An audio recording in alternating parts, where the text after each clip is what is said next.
Brandon. Hey, Greg. Yeah, Mike. You like Smokey. Hey. Hey, bud.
Birkenstock in the back,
Hello everyone, thank you for coming.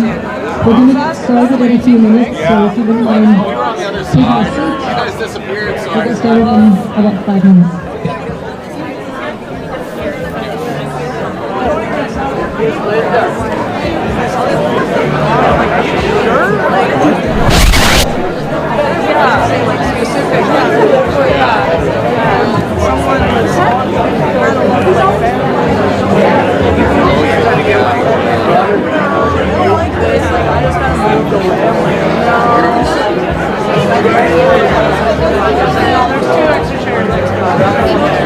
There's like no extra chairs happening. Yeah, I noticed it.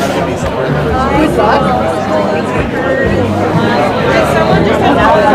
Wasn't specific. None of us like it. Yeah. Shut up.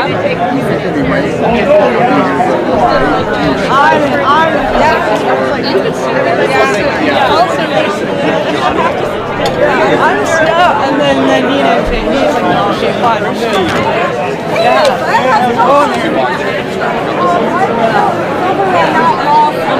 You might be in the back. I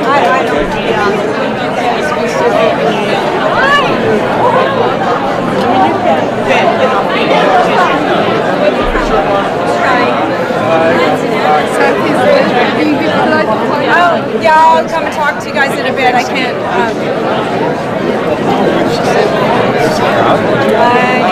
Hey, did you find your mom? She is looking for you. Somewhere. Oh, you got a seat. Good. Got seats, yeah. Good.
wild, eh?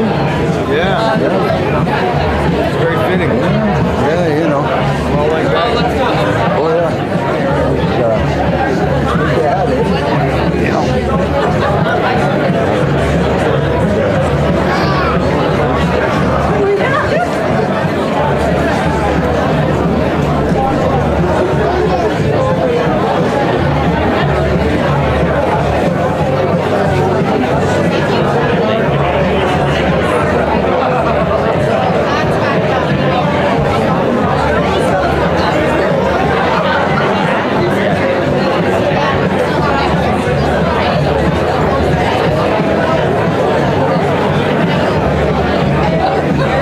Right, but see you in a little bit.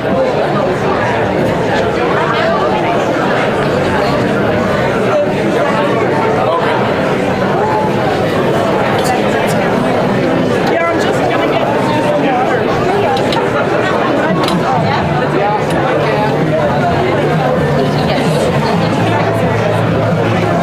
Way down.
Are there? Okay.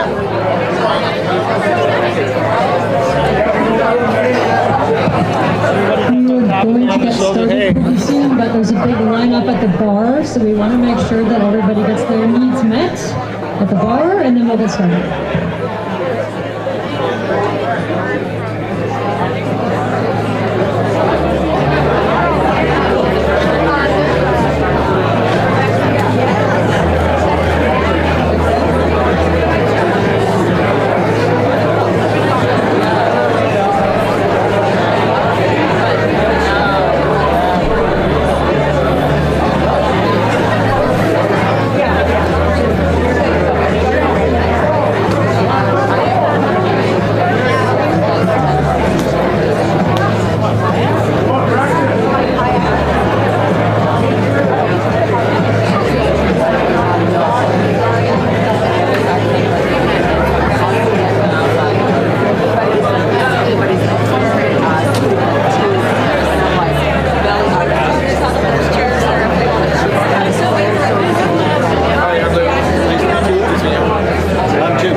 neat to see other like similarities in her family. I have an Irish accent from somewhere, and people were like, "Oh, are you from Ireland?" I'm like, "No, I don't know where it comes from." So I've only spent a handful of time Christmases with Granny B, but that really comes out when I have a few beers. I sound like a leopard. I had a meeting with Sue 2 weeks ago, and we ended up talking for 3 hours. Coffee, we both are like the same diet tip. Like I'm like, oh, I can't have that. It makes me bloated. She's like, me too. Sleep is like so many similarities. It's interesting, like to know where you come from a little bit, right?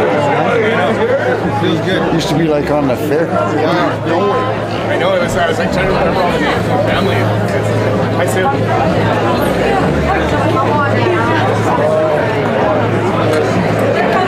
Sucking on her coffee.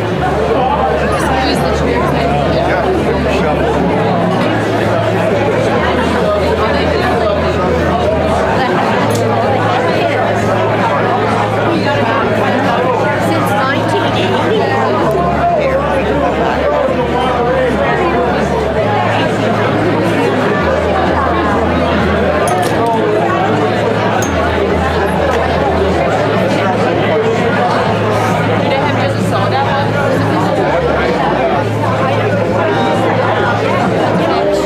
There's a huge the line of song there.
Well, how about that, eh?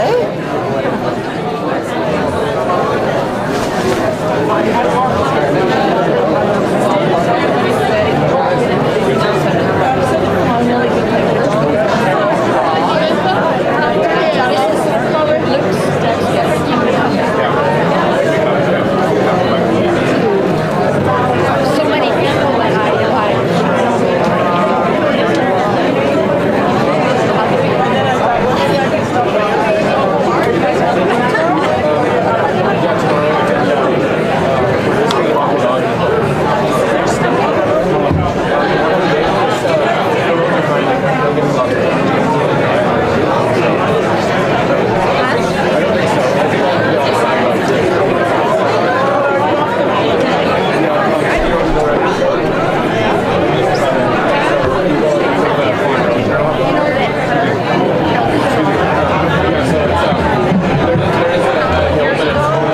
Hello everyone, and welcome. Just take a minute, get everyone settled. You can stay over too if you want to. Can you hear me in the back? No. Okay, where's the place?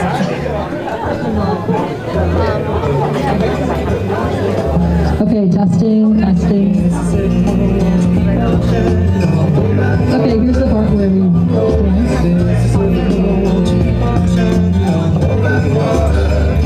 One moment, please.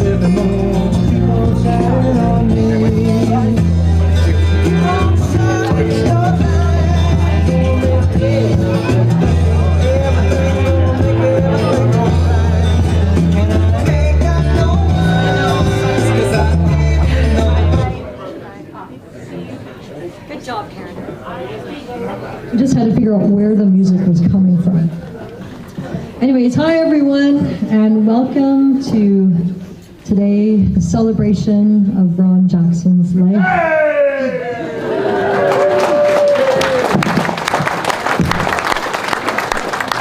Can you hear me okay in the back now? Okay, perfect.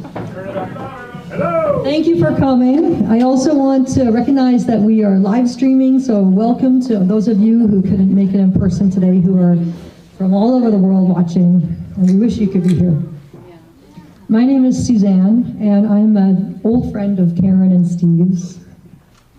And when they asked me to be the MC for today, I said, well, of course, I would do anything for you guys. And they said, well, the reason we chose you is because we feel like you're going to be able to keep your shit together. So I'm going to try to do that today, do the best I can. Just to let you know, we have a guest book over here. If you haven't already signed it, please do so later. And there is bookmarks there for everybody to take one home as well. And please turn your phones off if you haven't already done that. That would be really great. As far as the schedule for today, I'm going to say a few words about Ron, and then we have a few other people who are going to come up here to speak, and then we're going to show a few videos, and then we have a video slideshow that Marissa McLean prepared. And then lastly, if anybody else wants to come up and speak, we have a nice chilled bottle of tequila. You can come and take a shot and then share your favorite memory of Ron. There will also be tea and coffee in the back and lots of food. And the bar is open next door, as we all know probably already. So if you want to go over there and buy yourself a drink and come back, you're welcome to do that. And I'm definitely going to do that after I'm finished this part. So let's begin. The year was 1966. Sue Stevens, an idealistic young flower child from Vancouver's East End, met up with a charismatic young outlaw named Herb. After a short romance, they were married, and on March 23rd, 1967, Ron was born. In 1971, when Sue and Herb separated, Sue and Ron moved to the Sunshine Coast and eventually settled in Roberts Creek with Ron's stepfather, Rob Jackson, and shortly afterwards, his younger sister, Christina, was born. Growing up in the Creek, Ron formed some of the many friendships that would create the person he would become. Whether he was getting nailed playing dodgeball in Jack Tiernan's class, or learning to smoke by the smoking rock behind Roberts Creek Elementary School with his best buddy, Slugger Dempster, at the age of 6, if you could believe everything that Ron told you.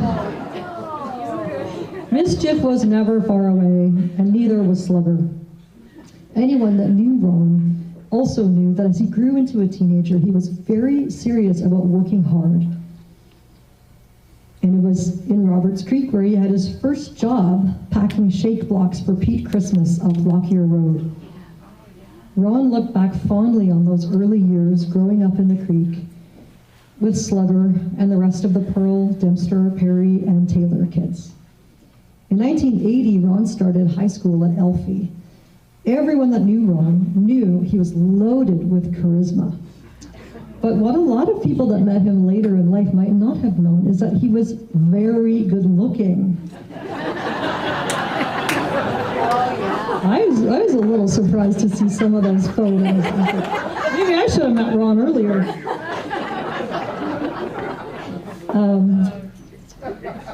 I got distracted all of a sudden. Consequently, most of his high school years involved chasing girls. Despite succumbing to the many distractions around him and skipping sport, and he got really good grades.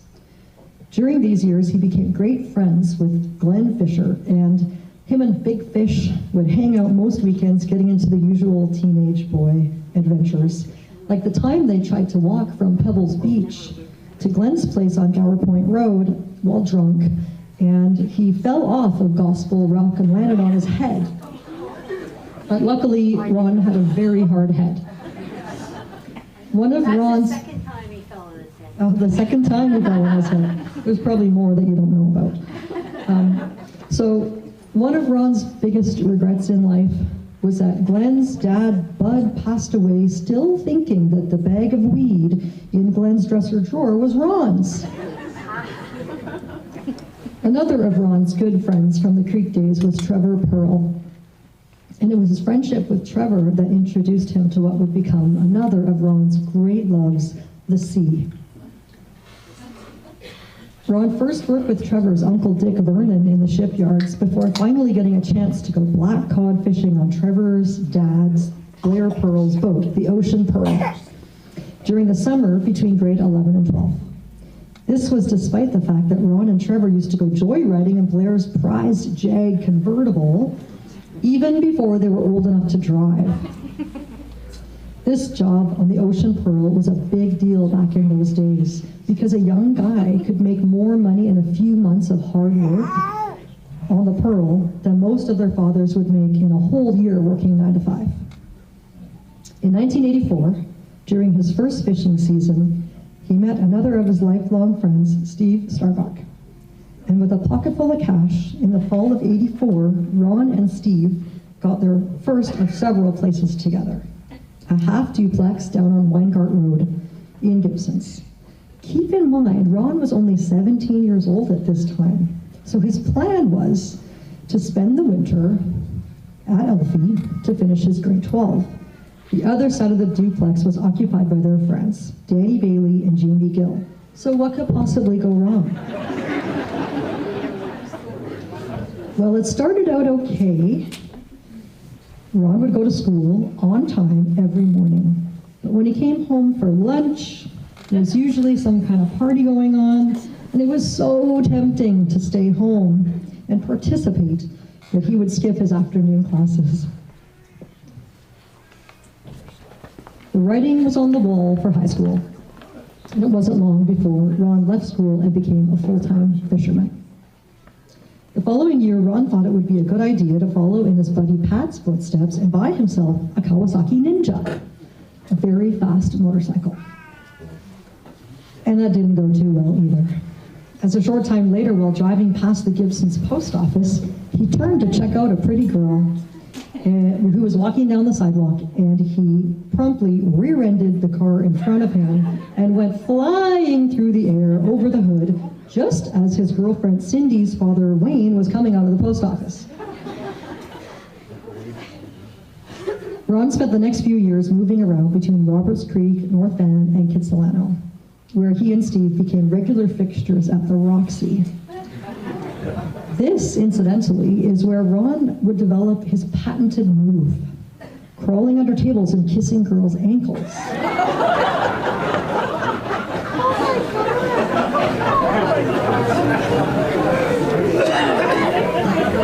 During this time, he fished black cod on the Ocean Pearl and later the Sarah Margaret. In 1990, he attended the Marine Institute in North Van and received his Fishing Master's accreditation. During this time, he also began his love for traveling, going to Costa Rica with his good friend Squid, and again with his buddy Callum Robertson. Back then, his most memorable trip was when his friend Carlos took him to Chile, where between visits to the beaches and the bars, he got to spend time on Carlos's family working ranch in the mountains of Chile. He spoke about this trip for years, and it really created a wanderlust that he continued with a trip to California with John Smart, and later Peru with Gary, Leah, and Veronica, as well as a trip to Spain and Portugal with Brian and Susan, where he got to visit his old fishing buddy, Sil, not to mention the many family trips to Big White and Mexico. In 1993, Ron started fishing crab in the Queen Charlottes for Marcus Griffin and bounced back and forth between Gibsons, Victoria, and Prince Rupert. During this time, as usual, he met some really colorful characters like Dino and young Bill, and developed more great, long-lasting friendships. This was also when he met and started dating Sarah Evans. 1997 saw the event that would be the beginning of the next phase of and have the biggest impact on Ron's life, the birth of his daughter, Veronica, who would become the greatest joy in his life.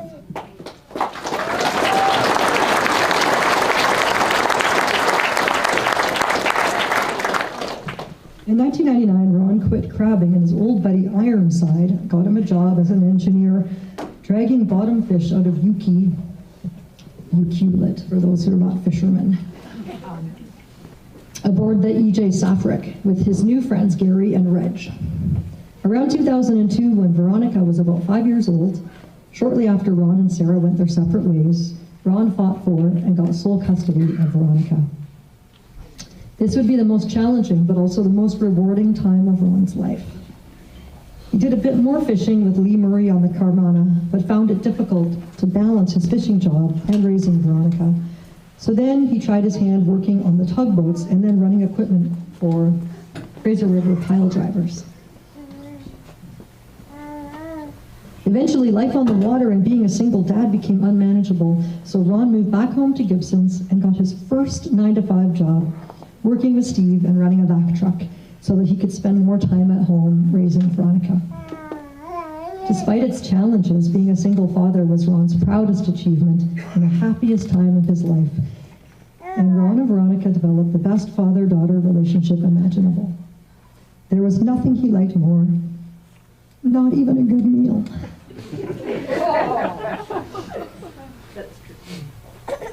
Keep it together. There was nothing he liked more than spending time with Veronica, especially on a road trip to a volleyball or a fastball tournament, where besides the games themselves, he loved rating the food at the concession stands all around the province.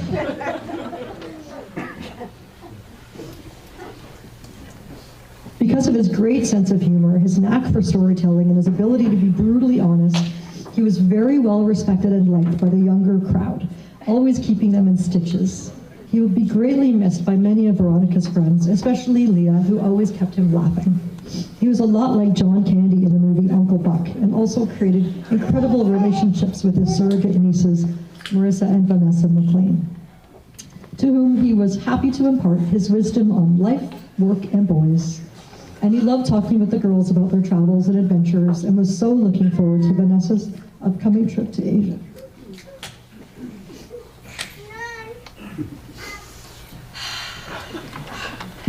Besides his love of family and friends, everyone knows Ron's next big love was storytelling. And he was one of the best. If that's one thing that will be missed the most with his passing, it will be all the laughter he incited. His other loves were music. He loved all types: blues, rock, Motown, country, and even Dread and Snoop Dogg, and food. Ron loved food. His job with StarTech frequently had him working in one of the many restaurants around the coast, and he was constantly getting paid off in merchandise. In other words, food. In fact, just this week, Karen turned on Ron's phone and there was a new text message. "Hey Ron, it's Sandy's Bakery, just to let you know we have bread pudding today."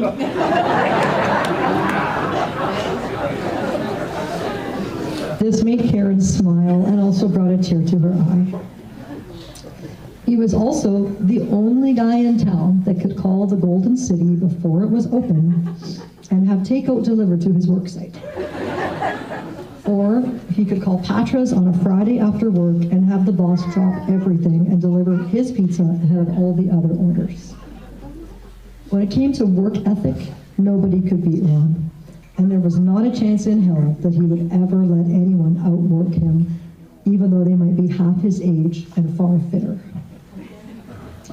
He was an incredible mentor and took great pride in passing his work ethic, along with his sense of humor and his zest for living, on to the young guys he worked with, many of whom are here today. Along the way in Ron's life, Ron collected a long list of lifelong loyal friends, all of whom were very unique, funny characters, much like himself. We all know that Ron lived life to the fullest. He collected friends wherever he went, bonding easily with people from all walks of life, with his gift for storytelling and authenticity. Though he has left us far too soon, his legacy lives on in his daughter, in his friends, and all those whose lives he touched with his humor, wisdom, and kindness.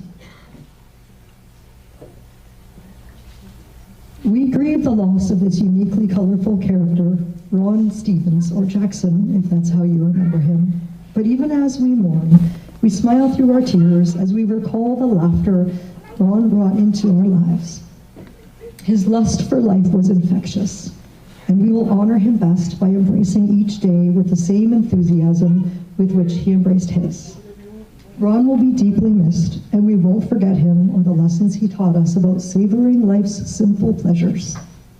As he liked to say, life's too short, get the ice cream, and stay real.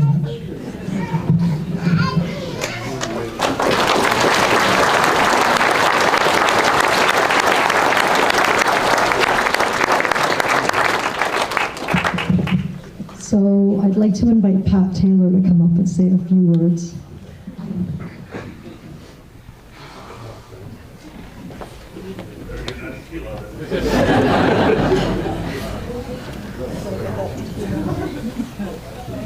The great thing is that the shot glass has boobs on it.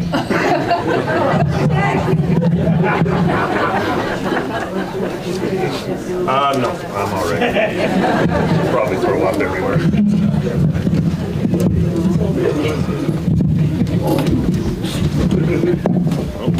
I'll lift her up.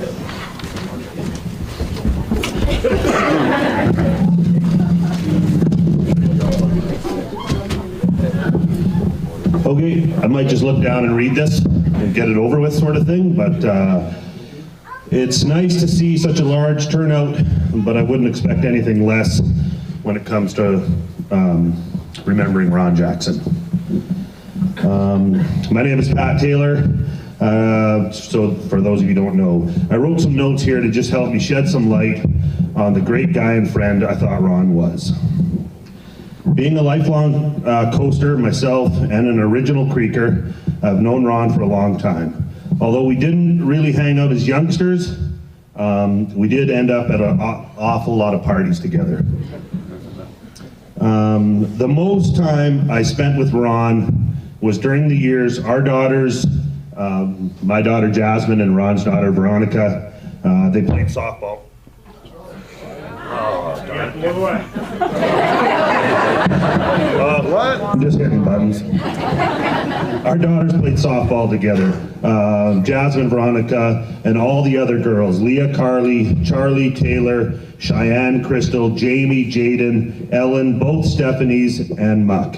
Along with coaches Sean and Laura, and the great group of parents that included Ron, myself, Adam, Trina, Nadine, Grandpa Butch, of course, and many others.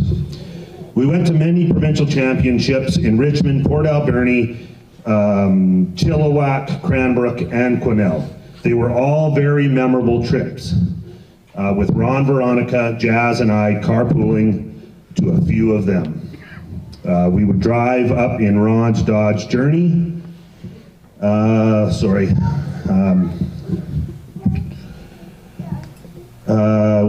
Quesnel was a very memorable trip for me. We got up there, it turns out that we had to share a king suite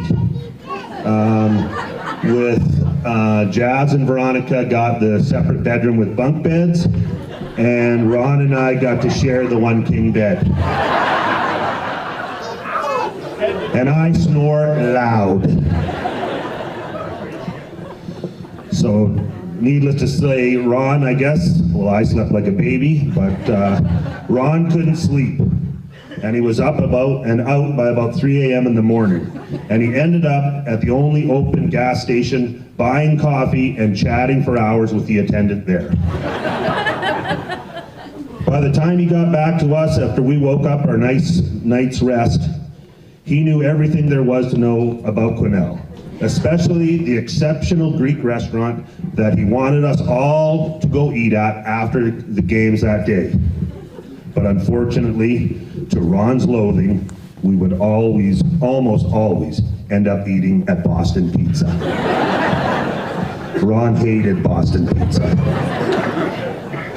I can just make fucking Lipton noodles and sauce at home, he would say.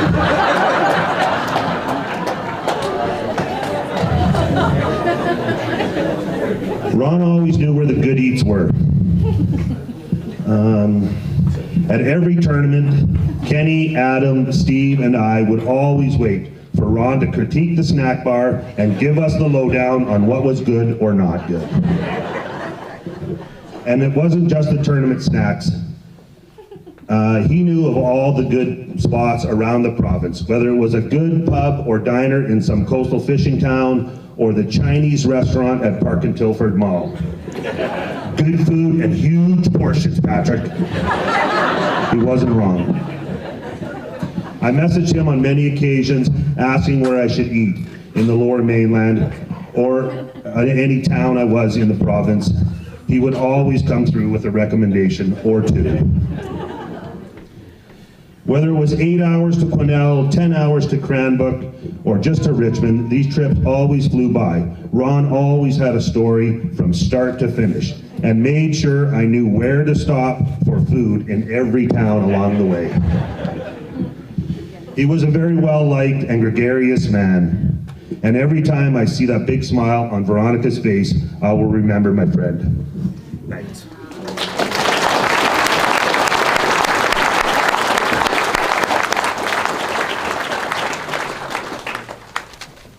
Thank you, Pat. I'd like to invite Leah Sampson to come up now. Yeah!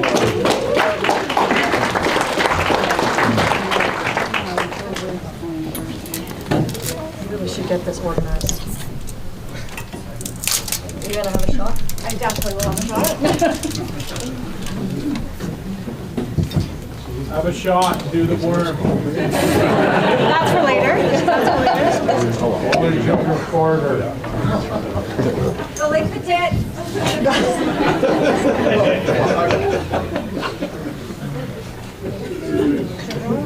Cheers, Ron. Cheers, Ron.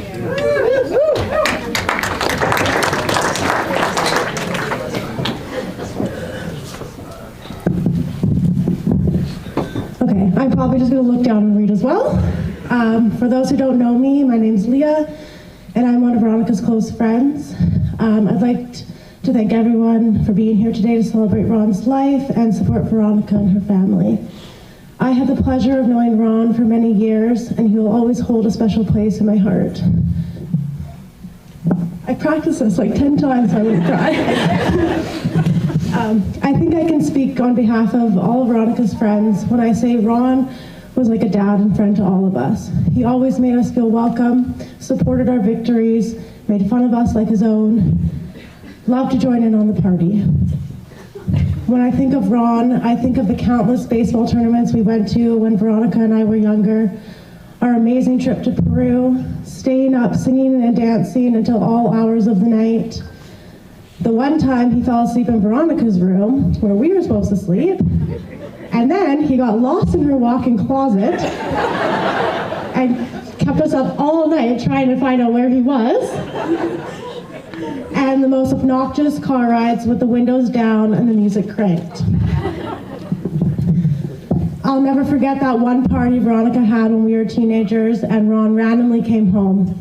Instead of getting mad at everyone, he just breathalyzed us all and made the drunkest ones clean everything up. So thank you, Ron. I will use this for my boys when they're old enough. I will miss his crazy stories and his loud presence. He was one of the hardest workers, yet the life of the party wherever he went. But above all, Ron was the best father. Sorry. And he was incredibly proud of Veronica. He supported her in everything she did and celebrated her achievements with pride. His love for her was evident in every conversation and interaction. He was our biggest cheerleader and role model, and we were all very lucky to witness the beautiful bond that they shared. So today, as we remember Ron, let's honor his memory by cherishing the moments we shared, embracing adventure, and being there for each other. So thank you again for being here.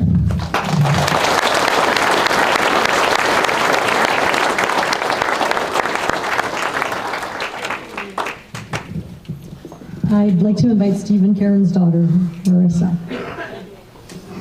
Vanessa, Marissa, one of them is coming now. They're both coming.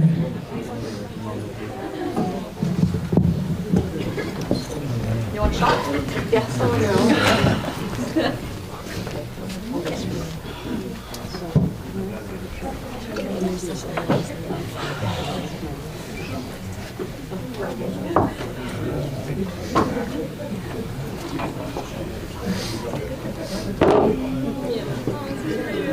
Yeah, it's nice school. They're not tall like you. They're I'm just turning it on and switch on. Okay. Go.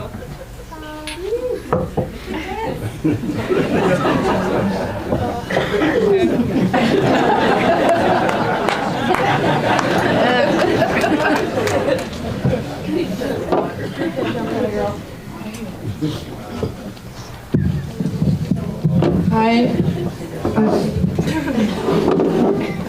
I'm Marissa, and I'm Ron's niece, quote unquote. Ron's been in my life for about as long as I can remember. I used to always hate having to tell people who Ron was, because he's not just some guy who lives in our basement.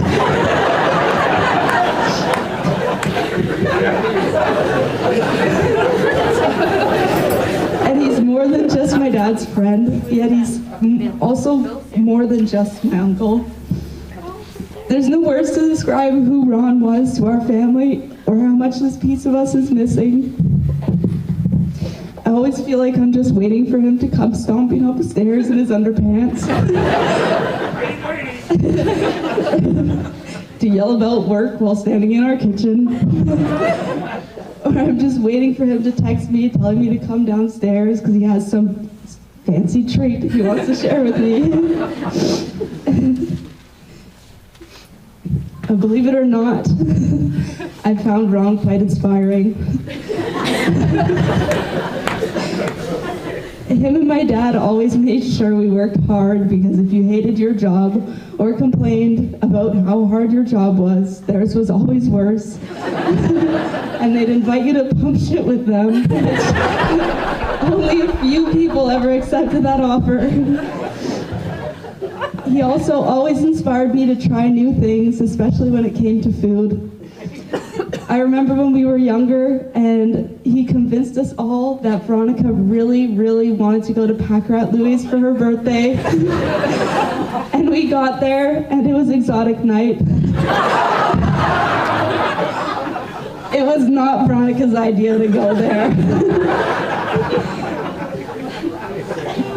But I think about this a lot because we had some weird foods, and when I was in Thailand, I ate barbecued alligator, and I thought of Ron because Ron would be so proud. Ron would love this story.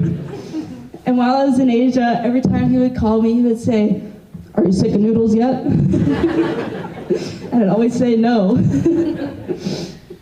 To me, Ron was always had the coolest stories and the craziest life, and I often find myself doing things while I'm traveling because I know Ron would be proud, even if it scared my parents.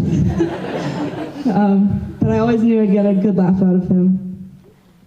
Me and Ron's relationship was a lot about food. That's why when I was looking through our messages to find pictures of me and Ron, all I could find were pictures we had sent back and forth of food. One of the first things he asked me when I came home from Asia was, "Do they have Reese's peanut butter cups there?" Because I couldn't live in a place that didn't have Reese's peanut butter cups. Followed by a story of him shitting his pants.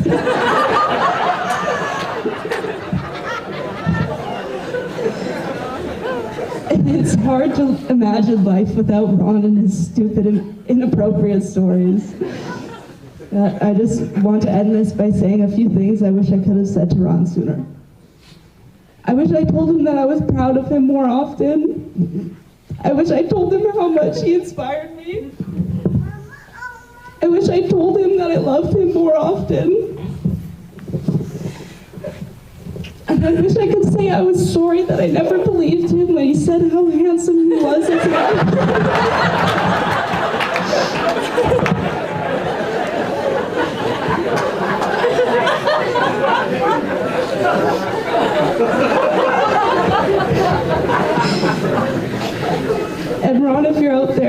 hope you're eating good up there, and I'll catch you on the flip side.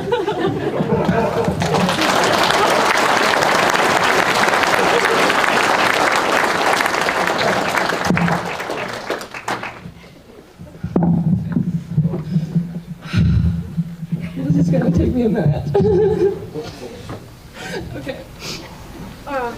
So, I'm Vanessa. I'm Stephen Kern's daughter as well. To me, Ron was always my uncle, but to him I was always Goots or Freak Show. I remember looking through his phone and I saw my contact as Freak Show and I just lost it. I was like, oh, that's so embarrassing. It stuck with me. It was weird when I was a kid, so. Okay.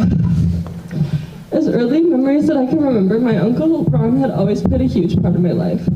He always showed up for me from supporting my sports games and dance recitals to attending my graduation. I know he was always proud to be there for me and I felt so proud to have him by my side.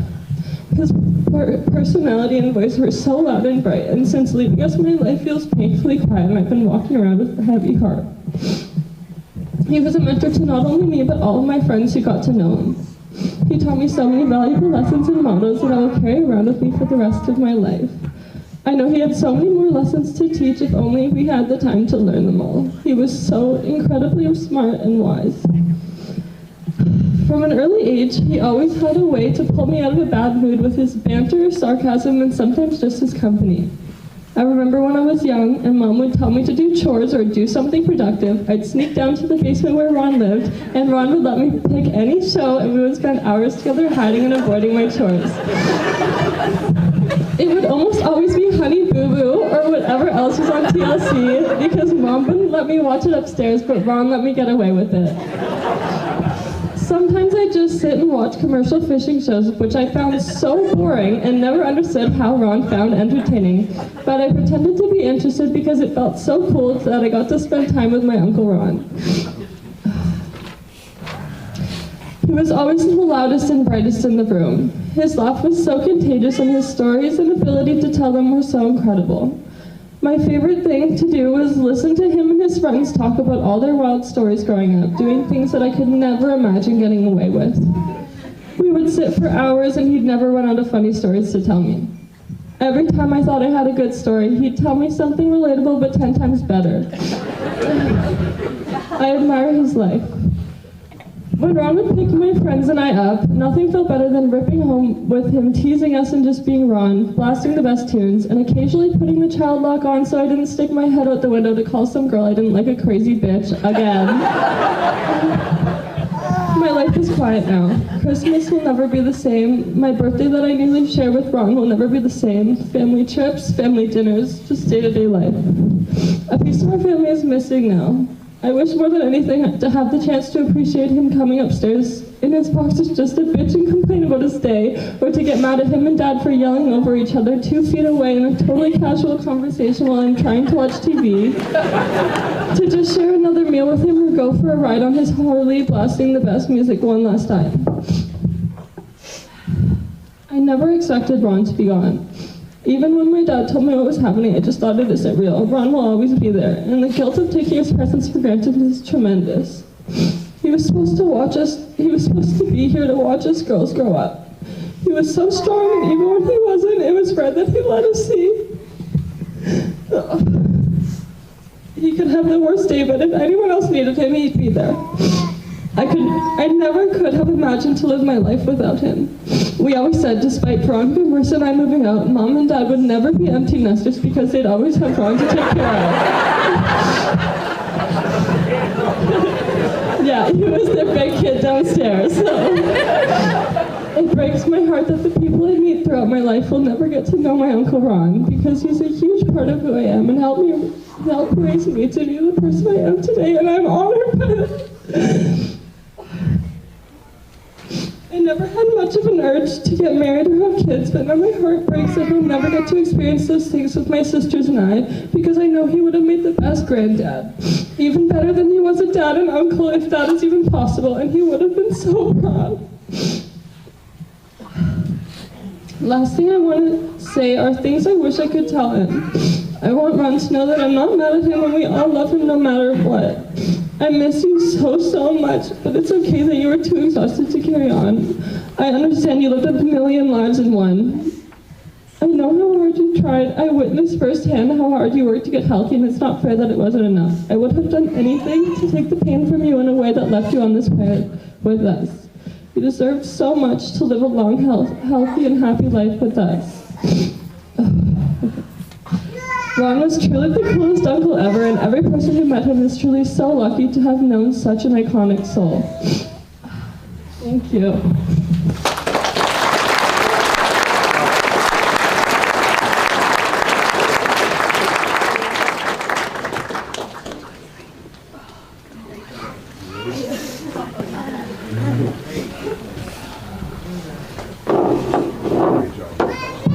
Some of us need a little step stool.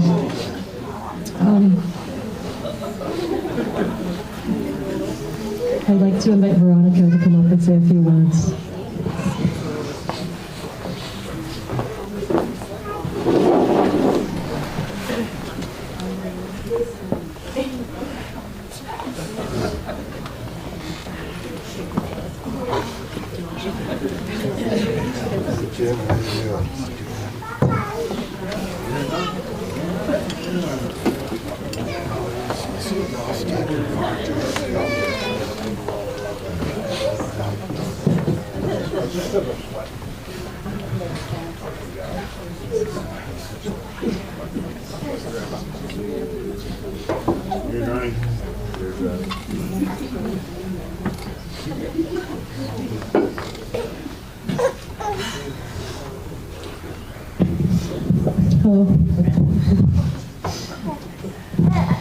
My dad would be so happy to see everyone here in their band tees today.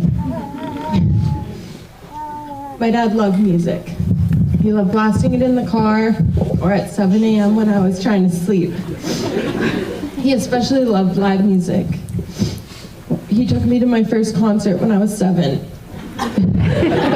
One of his favorites, Hilary Duff.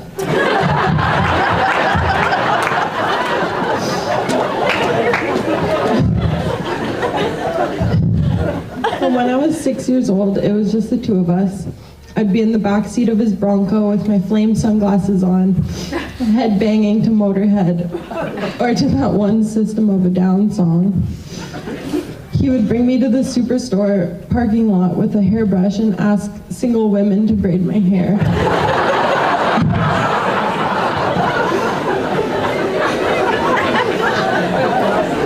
Or ask me if my new friends lived with their mom and dad or just their mom.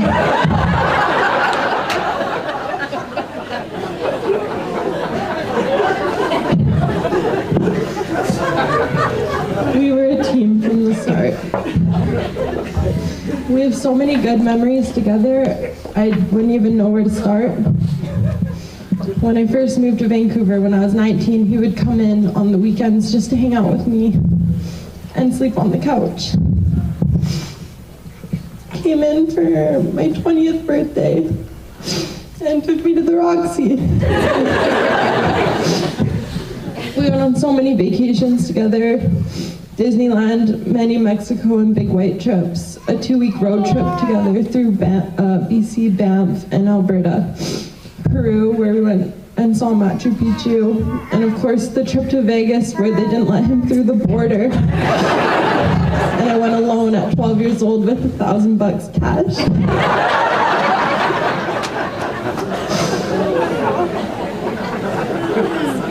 We had so many more planned. He was my best friend. When we were in Mexico when I was 14, we were river rafting and we were stuck behind some really slow people and we were getting really frustrated. He gave me what he said was his greatest life lesson. He said, Veronica, one thing you are going to learn in this life is that not everybody is as smart as us.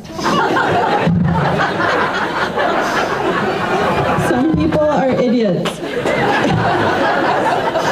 And you have to learn to live with it.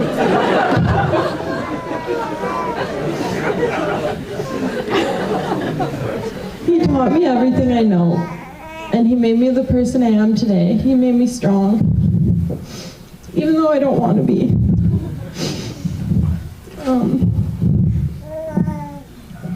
The longest we've ever gone without talking in my entire life was for a week this summer while he was away. It was the weirdest week not being able to call him multiple times a day or send him pictures of my food. I counted down the minutes until that first phone call and kept my phone in my pocket every day so I wouldn't miss our call. It's been 28 days now, and I'm still waiting for his call. I don't know how my dad did it, but he grew our small family into an entire community. I have so many families with all of you because of him. I'm so grateful to have all of you, and especially the Starbucks, because even though I was always the third child, I really am now.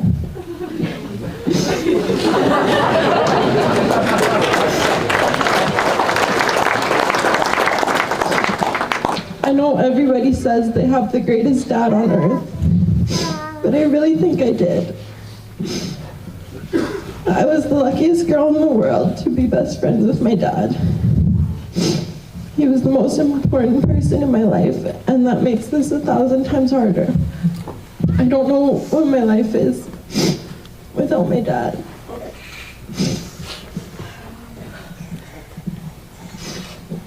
Nothing can fill the hole I'm left with now, but I appreciate every single person here for showing me how much he was loved and how much he's already missed. I just wish he was here to see it. That's it.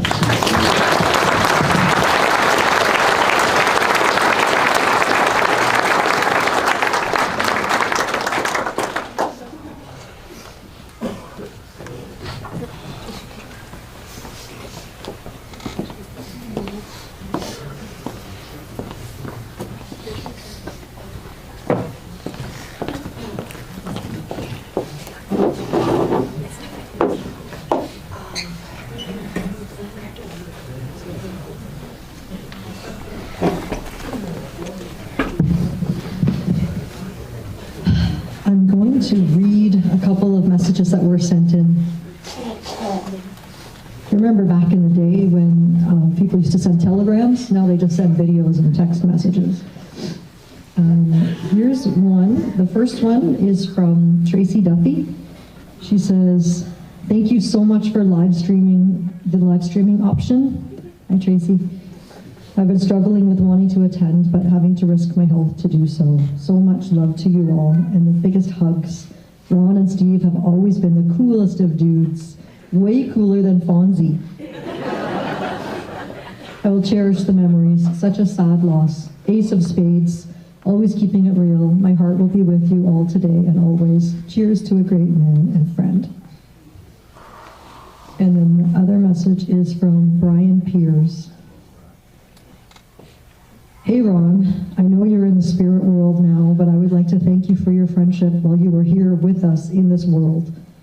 I know you were a great father and an awesome friend to those you cared for most. You will be missed a lot among those who knew you well, and our world will be a lesser place without you in it. It already is. Goodbye, old friend, till we meet again in heaven, another dimension, or in hell.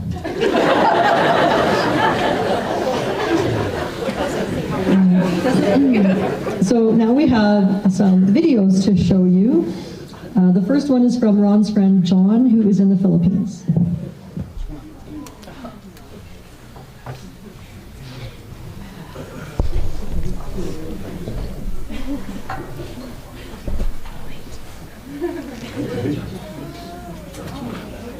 Oh, wait. We'll get it, don't worry. Oh, it's Marissa. It's Marissa hiding in the corner. Got it on you. Click that. Nope.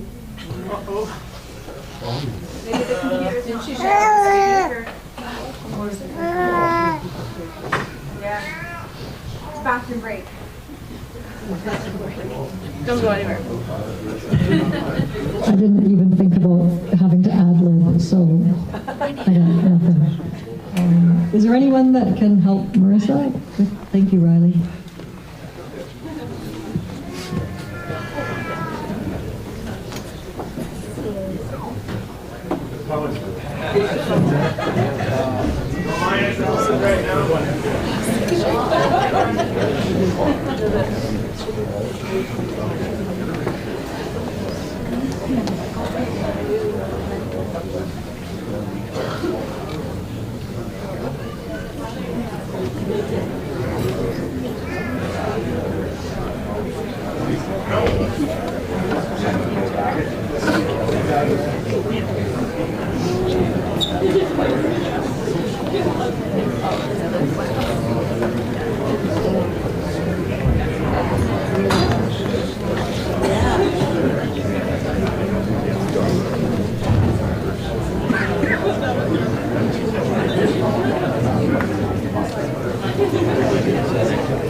Okay, we got it. The mic doesn't work anymore, but we got it.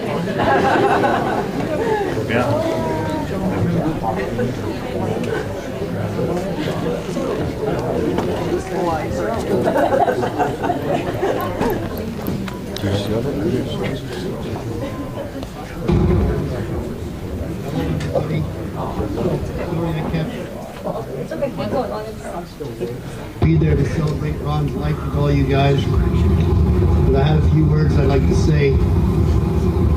First of all, thank you to Ron's mom, Sue, for bringing Ron into this world. And thanks to Steve, Karen, and the girls for being a part of Ron's extended family and good friends.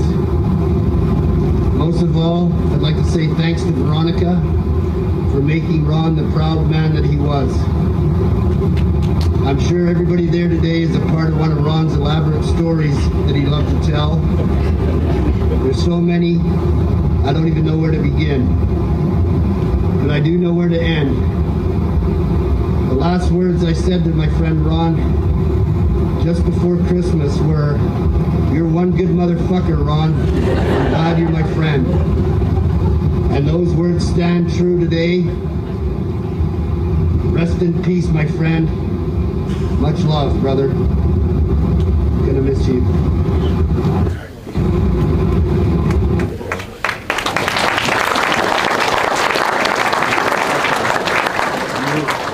The next video is from Steve's aunt and uncle, Verna and Francis from New York.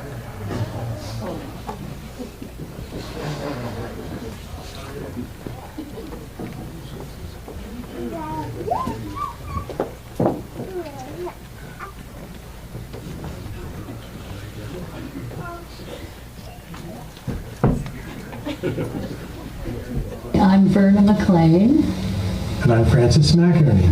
and we're calling from New York. We're Steve's aunt and uncle, and as an in-law to Karen.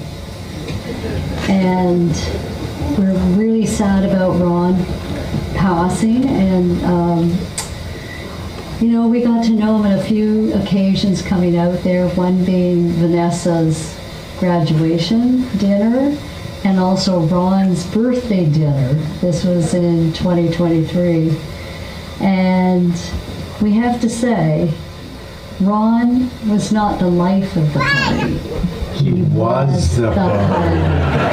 And he will really be missed.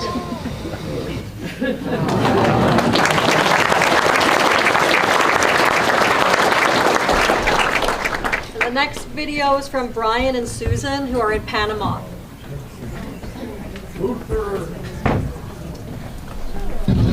Here.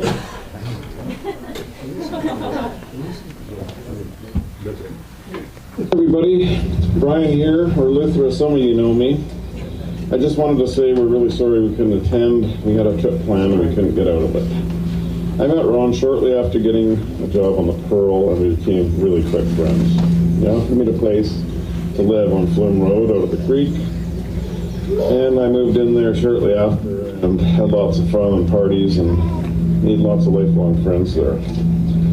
After I left the Pearl, we still remained really close friends. We took trips to Twin Islands together when our kids were young, and that's when Ron decided to take full-time custody of Veronica.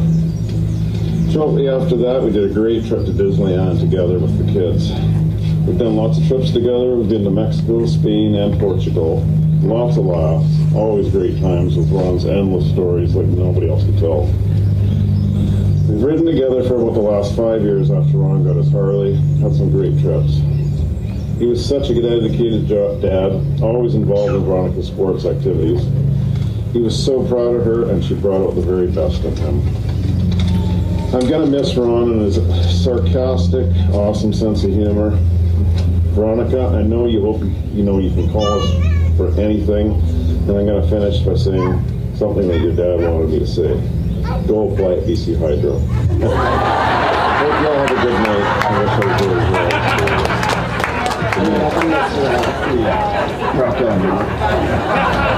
Hey everybody. That's good. The next video is from Veronica's friend Nicole Summerland, who's in Nashville.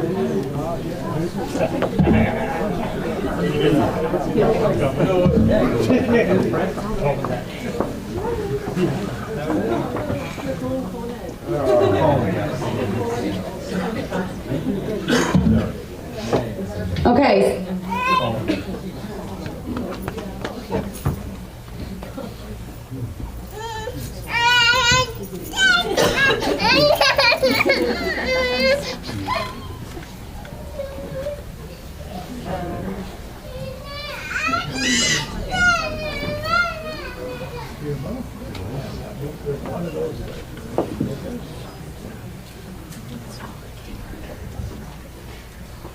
Okay.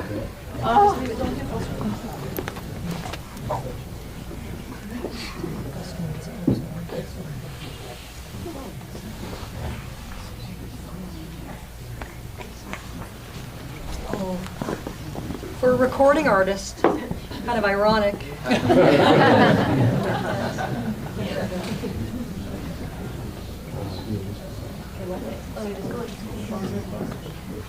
A couple of years ago.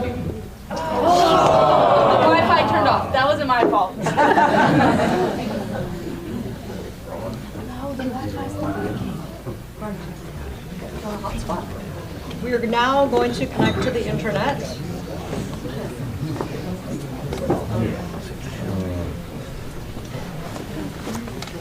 Okay.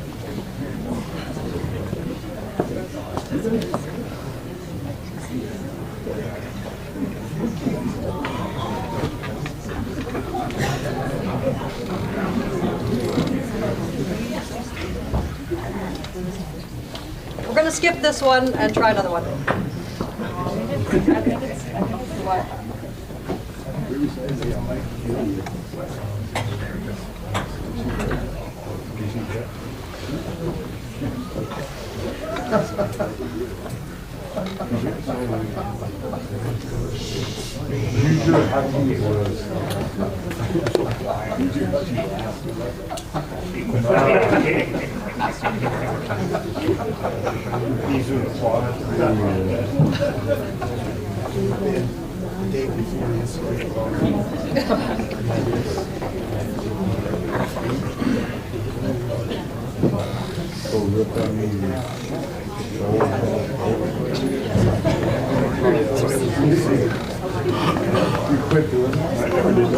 So after this, we have 2 more videos, and then we have a slideshow, and then I'm going to invite some of you to come up if you're comfortable, so you can kind of get mentally prepared for that, if you want to.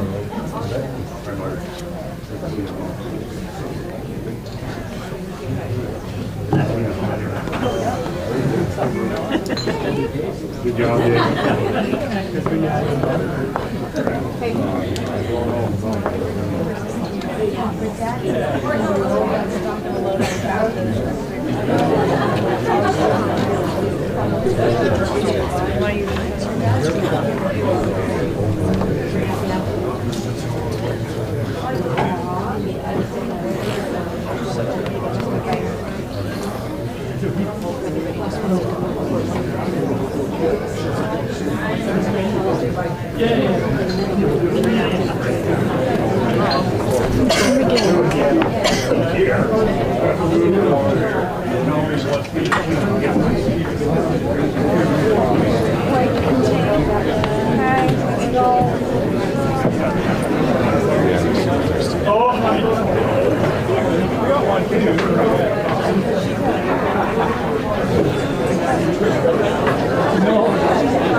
Okay, we're ready. Thanks. There we go. Okay, so a couple of years ago, Ron made me a playlist that said songs Cole should sing, and bunch of bangers on that playlist. This was the very first song that was on there. It's a Stevie Ray Vaughan song.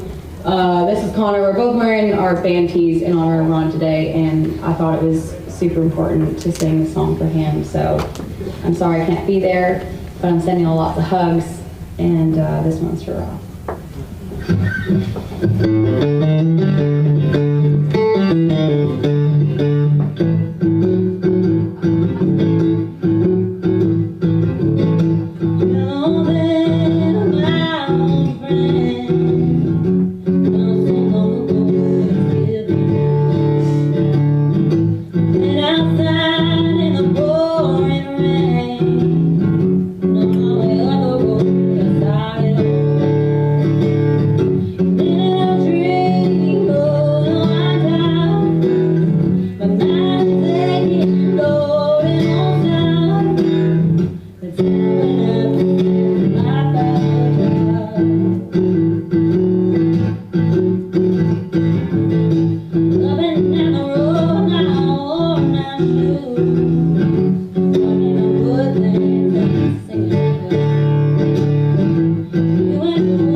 Okay, this last one is Steve Starbuck, who is here today and wanted to do this for you. But my assistant is gone. Oh, here it is.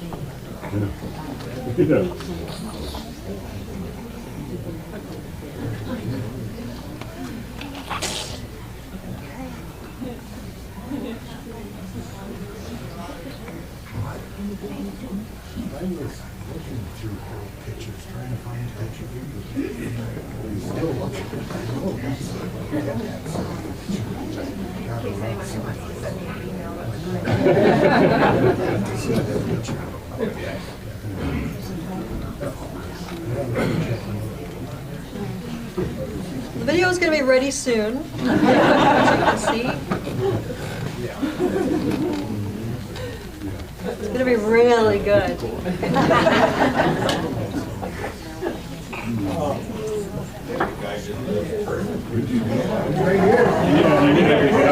I knew I'd be too drunk to forget everything. You're not a governor. I don't remember what I wrote.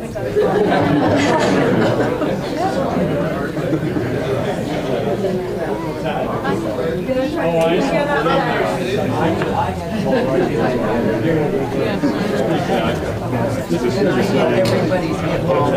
This video is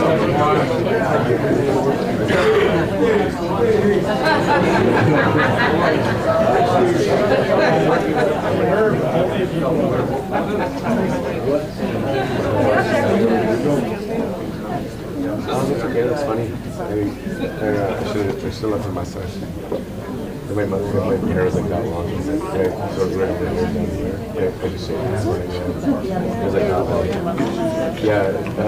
but where people they don't really see no, it's true. Like when I'm summer and I'm so much understanding my people are like, oh, they might work for it.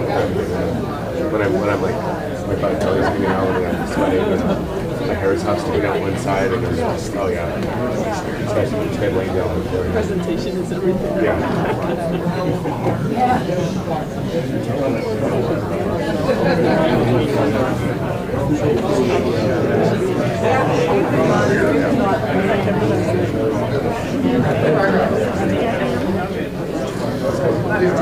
Oh yeah. Oh yeah. Yeah. Lucky? Yep. Whatever they go. All right. Time 3.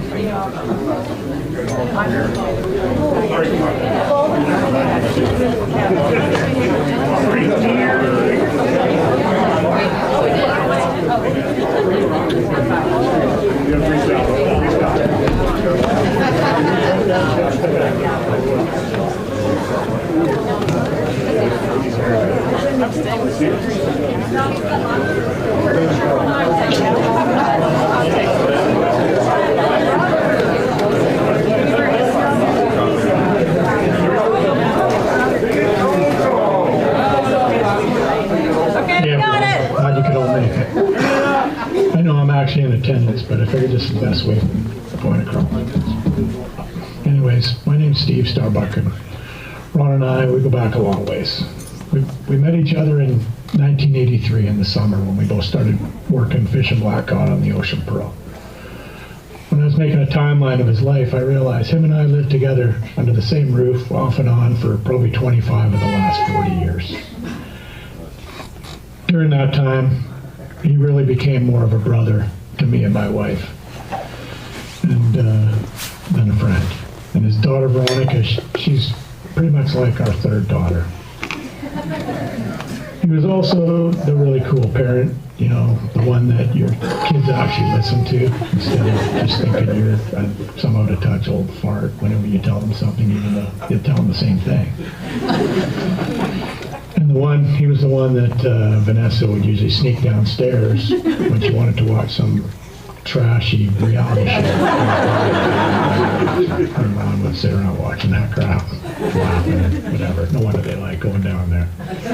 Anyways, Ron's biggest strength was collecting friends and making people laugh.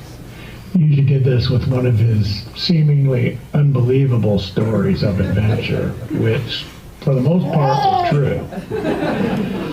He was also the master of sarcasm. I can't count the number of times he'd roll into a job, get out of the truck, make some rude comment, throw a little sarcasm at the owners, then proceed to tell them that everything they said was wrong. And by the end of his visit, he'd be flirting with the wife and take a selfie with them. You should bring him out some baking or some candy. That's one of the reasons you like going to Diane Sorens. He said she had the best candy in all of Rutledge. Anyways, Ron was one of those people that people either loved or they hated. Nobody really liked him. Everybody loved him or they hated him. Most of the people loved him, luckily. And the ones that didn't, I usually just put them in the category as being a bunch of uptight, humorless snobs. Anyways, Ron and I got into lots of fights over the years. Nothing physical, just a lot of yelling. Usually I'd try to tell him something and he'd make some sarcastic remark and roll his eyes, and then I'd lose my shit. The thing about being brothers is, yeah, we never had a grudge. Usually within 5 or 10 minutes, we were laughing and usually making fun of somebody else. Anyways, that's good. Too many friends nowadays, they hold grudges. You really shouldn't do that. Ron wasn't an angry guy. I don't think I ever seen him raise his hand to anybody, but he could sure take a hit. He never hit anybody himself.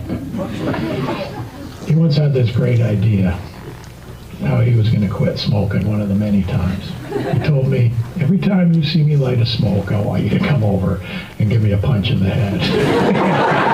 I was younger than 20 years old. And I was like, sure, okay, we can do that.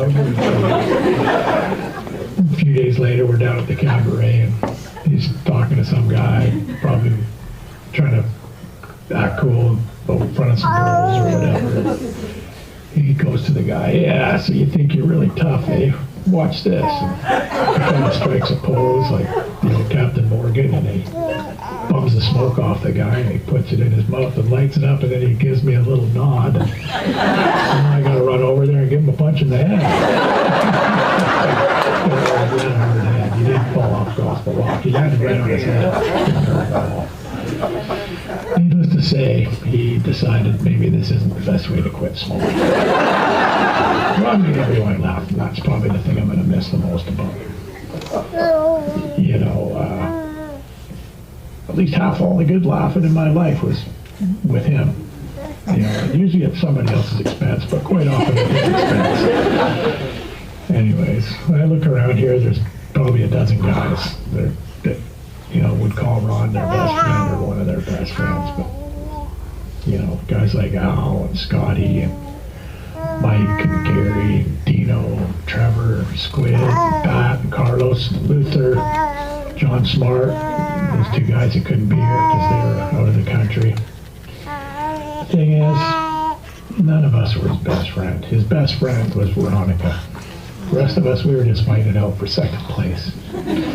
Despite the fact that every parenting handbook out there says you're not supposed to try to be best friends with your kids, he somehow managed to strike the right balance between being a strict parent and being a friend. Make no mistake though, this didn't come without quite a few fights and yelling matches. Slam doors. Don't forget, Ronnie, I lived right upstairs. Dad! Yeah, it wasn't true. Ron was a smart guy and a real fast learner and probably had the best work ethic of anybody you've ever met. He didn't have to be a blue-collar guy. He could have done whatever he chose to do, and he would have been good at it. If I could have cloned him, he would have ruled the world. He had little tolerance for lazy people or bullshitters, and he loved hard workers. And he could see right through people. He would often come home and go, oh yeah, they were trying to shine me on. People thought they might pull the wool over his eyes by buttering him up, but don't worry. If you're here and you were doing that, he saw right through you. Anyways, he could almost overlook any human flaw as long as you were a good hard worker. And he loved to tease people.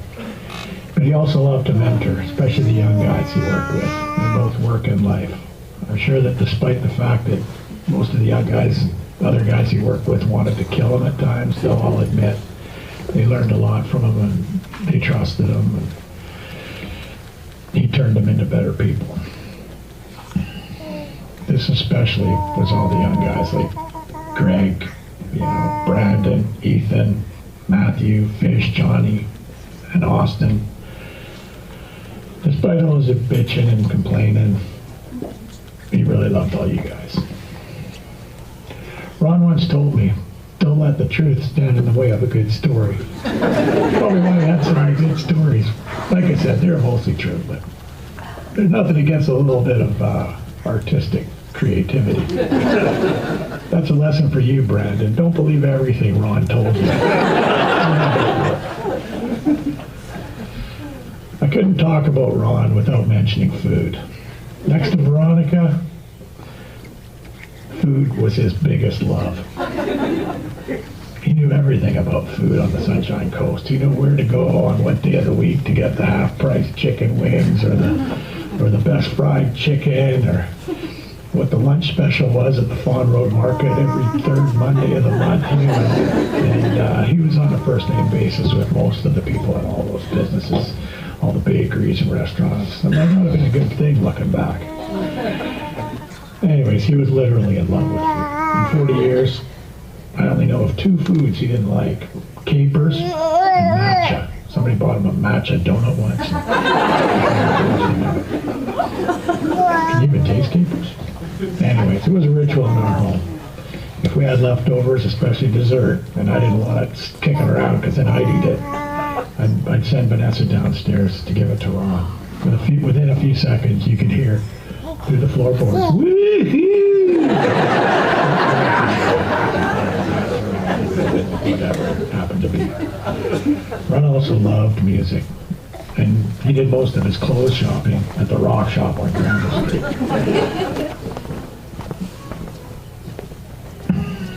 Me and him used to go to quite a few shows. You know, quite often Glenn Ellingsworth or Johnny Parker. We'd go to the Commodore, see someone good. I think we saw Lemmy there about 3 or 4 times in a row. We ended up being regulars at this seedy little rock and roll bar called the Loose Moose, which was one of our good hangouts. Somehow, ironically, now our kids hang out there. They love that music, but it's probably because they remember Ron. Anyways, when we're alive, we all say, when I'm gone, I don't want a bunch of people crying over me. I want you to go out and have fun and, raise a toast to me and remember all the good things. So, I want I know everybody mourns differently, but I'm gonna go next door now. I'm gonna get myself a beer, and I'm gonna come back here and I'm gonna hang out with some old friends and enjoy some of the food that Amy and all the other volunteers arranged, and I'm gonna say goodbye to my buddy.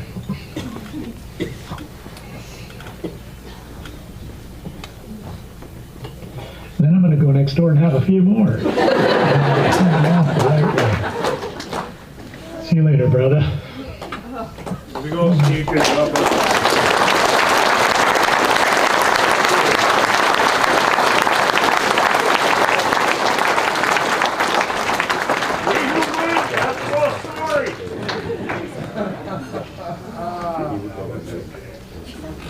Brother, can you help me with the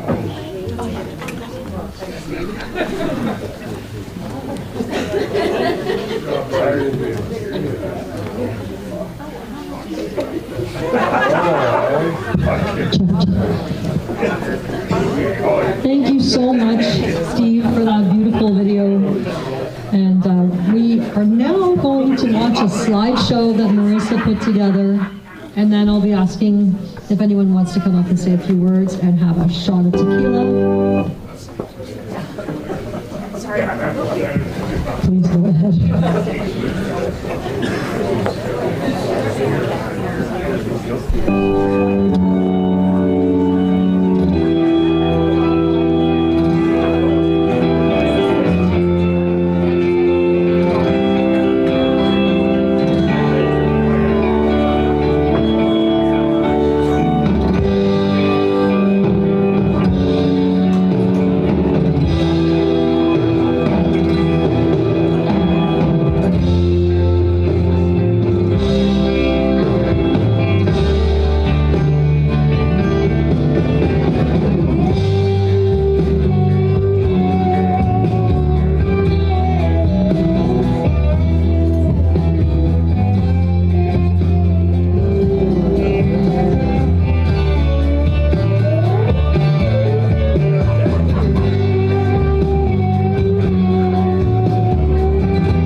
Look at his belly. Why is my shirt right now?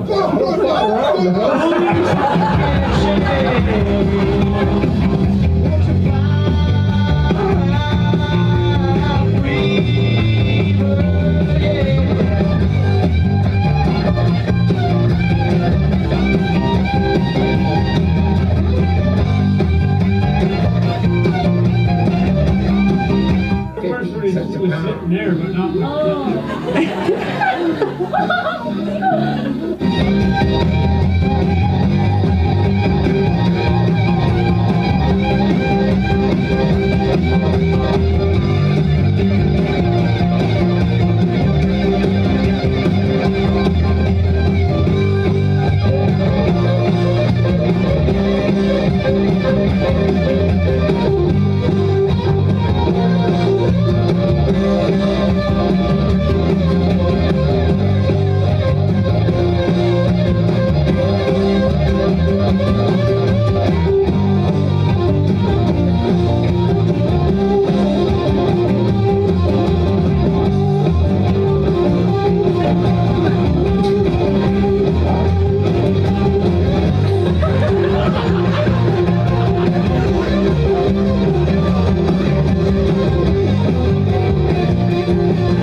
Excuse me.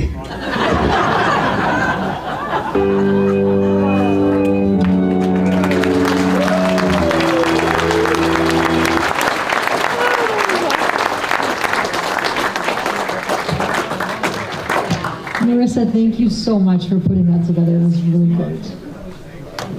At this time, I'd like to invite anyone else who would like to come up and say a few words and have a shot of tequila. Is there anyone that feels so inclined? And can someone turn the lights on, please? Oh, we got one? Gary. Thank you.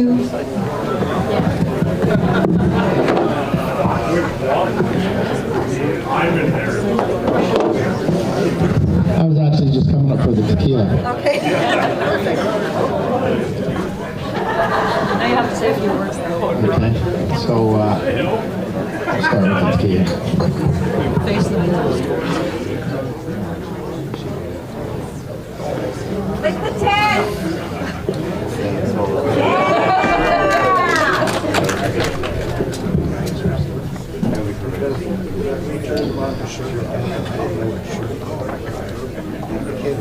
So I just thought I'd come up and say a couple words. I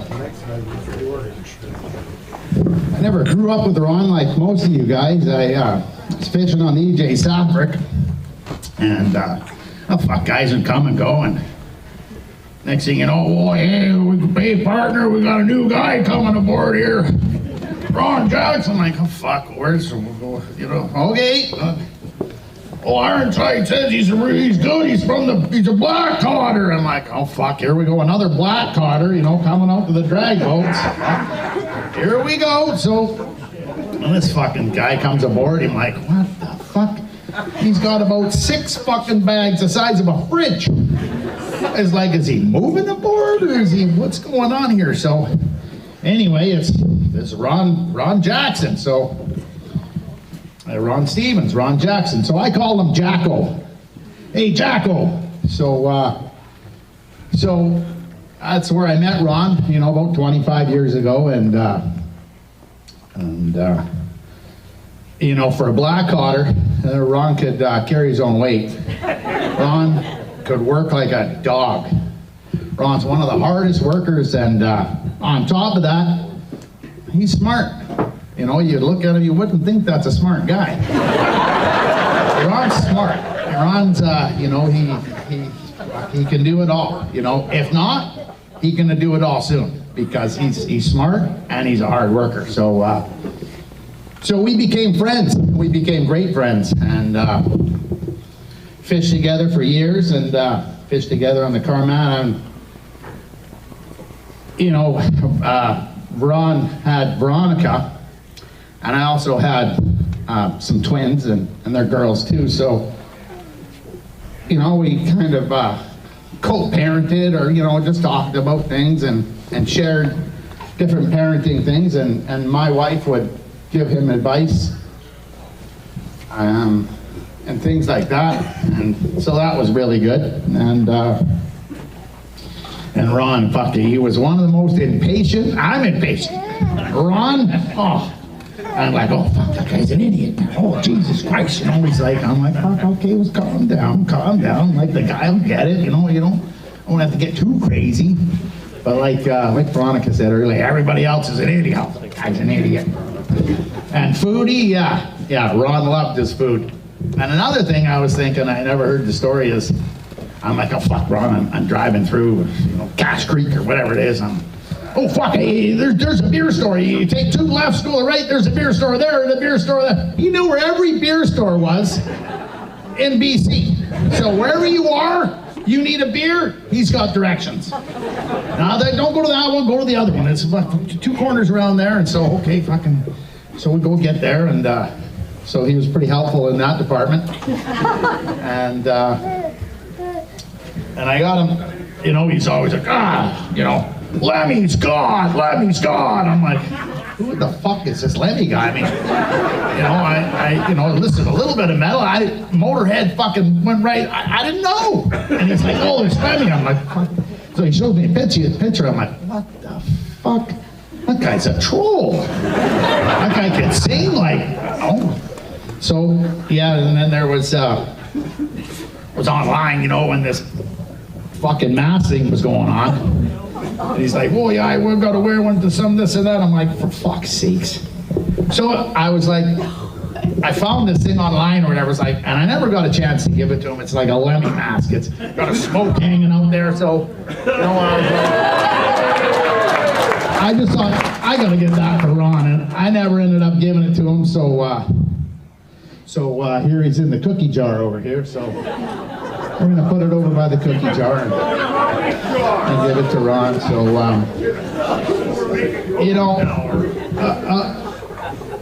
Ron's most proudest thing was definitely Veronica, and Veronica this, Veronica that. I'm like, how you doing, Ron? Oh, I don't know. It's Veronica this, Veronica that. It's like it was a beautiful thing. It's a beautiful thing. It's the most important thing to him for sure. And he, he came over to my house just recently. Spent the night, and we had a great visit, and talked about tons of stuff. It was really it was fucking. We were tight. I love Ron, and I'm gonna really miss him.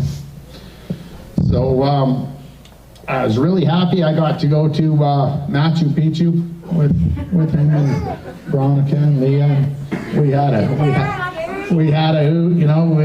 to do the Machu Picchu dance, and we ate a guinea pig.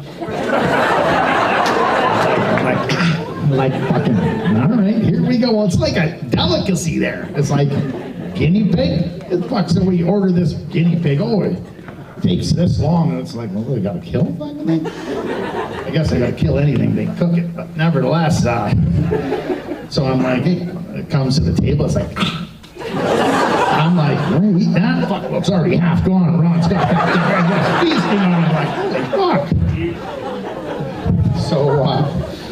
So yeah, I had a lot of great memories with Ron, a lot of great times with Ron, a lot of hard-ass fucking fishing days where, you're like, you're going hard, and you look over there, and there's your buddy Ron, and, I'd always try to give the, inspirational speeches, and fuck, come on, you guys, like, when the going gets tough, the tough get going. This is where we fucking dig in, we dig in deep, we go hard.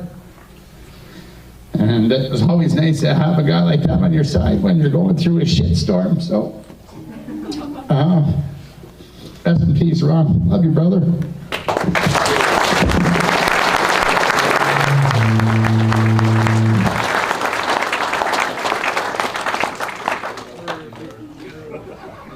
Thank you so much.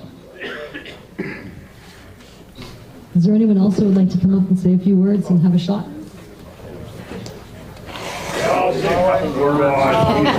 I'm gonna keep mine real short and sweet so I don't cry. Pussy. Yeah. Well, I don't think I really need this. No. Hello, everyone. Anyways, I'm gonna keep mine real short and sweet so I don't cry, but I'm just gonna talk a little bit about Ron and his problem solving. And a little bit about his food habits. So I think it was 2009, Veronica was coming up, Ron was coming up to the Okanagan, and Janine Pendle's daughter, I forget her name. Anyway, Ron shows up, gave him a choice. We could go to out in the lake, the shoe swap, or we could stay in town, which is the IPE, which is like the P&E in the interior. So the girls picked the P&E. So that next day we headed to the lake, and I think we got all three of you up on the board, on the knee boards. Crosby's doing donuts and so forth. Stephanie was at home cooking the big ribs. Of course, we gotta have a big meal. So cooking the ribs away, and then get home, eat. And Ron and I decided we gotta go walk the dog. So we walk the dog, we go through town, meet everybody. He says, what the fuck, you think you're Kings of Kensington? Because I knew everybody. I was running the local brokerage, right? So anyways, we go down to the biker bar, which is the blue bar, the Rosie's, and there was brown bar, the branding iron. Bring the dog in, it was all sit right beside me. Been there a couple hours, getting pretty tuned up, the band's there. I say to Ron, we gotta get this dog home. And he goes, yeah, we do, call a cab. I said, fuck, we're only 3 blocks up. He says, you idiot, not for us, for the dog. Well, we put got the dog in there, stuffed some money in his collar, away the dog. So anyways, partied it up that night. Next morning, I'm gonna make breakfast. I'm like, where the fuck's Ron? Well, he's out in the backyard. There were still ribs from the night before. Been out there for 16 hours. So anyways, I just want to get in a little bit of his food habits. So he calls me one day and he says, you know, Cam, I'm off the lunch and meat with the sodium. I'm gonna start cooking my own stuff. I'm cooking ham, cooking roast beef, I slice it all up. He says on Friday, he says, I don't know if that roast beef lasts that long, but he says, it smells a little funky, but I figured I'd make a sandwich anyway. So he makes a sandwich. I said, how'd that go? He goes, I shit my pants all day. So I said, well, you got rid of that meat? He goes, no, I figured I had a bug, so I tried it again. Anyways, Ron, besides just being a friend, he always called me when the chips were down. And vice versa. So I called him, it's about a year and a half ago, my mom had a little bit of a jammer, so I called him at 11:30 at night. Right away, he picks up the phone. What's going on, Knox? Got a problem? I said, yeah, Mom's in the hospital. So we chit-chat for a while. Well, what are you doing? I'm having a few drinks. You got a hotel room downtown? I go, yeah. Well, no sense wasting that. You better go get a couple girls. Anyways, I love my brother. Gonna miss him.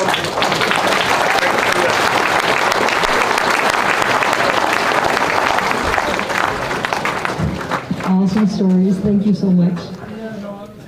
Is there anyone else who would like to come and say a few words? Jenny, are you coming? No, you're just heading back to your seat. Okay. Hi everyone, my name's Andy. I am the youngest of the Stevens cousins in our generation until Jake and Veronica arrived. So I didn't have the pleasure of growing up with Ron. He's a few years older than me. I don't know if you can tell, I'm super youthful. But I did have the pleasure of having just the most badass rock star older cousin, which was so incredible when you're 15 and looking for an influence.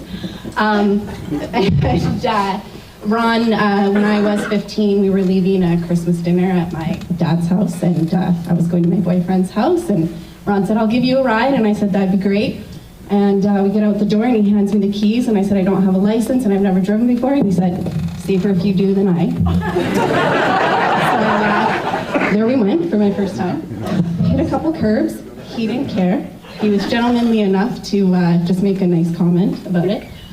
And he dropped me off with a bag full of CDs for a bunch of great fucking rock bands. And that was my musical education. And I have Ron to owe for that. I think Ron taught us a lot of lessons when he didn't know he was. And that was really incredible. And Veronica, he loved you so fucking much. And I'm shaking now. As a single parent myself, I really looked to Ron and how dedicated he was to you. But he didn't just fucking love you, he did it while he had fun.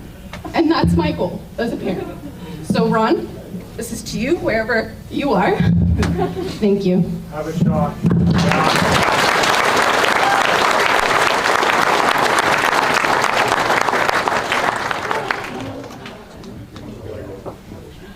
L'chaim.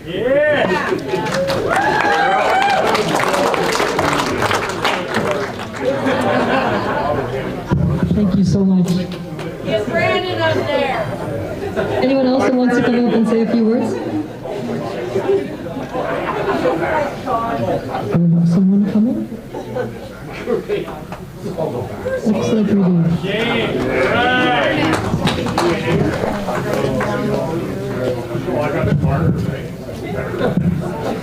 For those of you who don't know me, I'm Shane Vernon. Ron came into my life 42 years ago. He was a brother from another mother.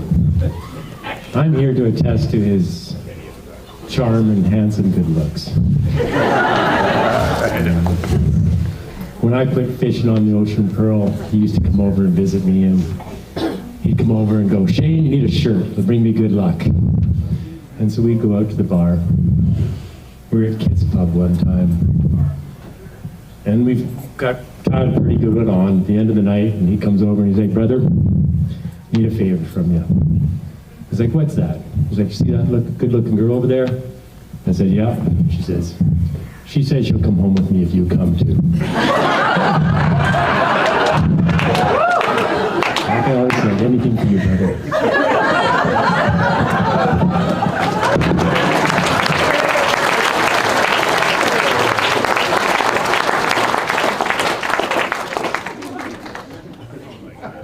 Where's my shot? Gotta come up.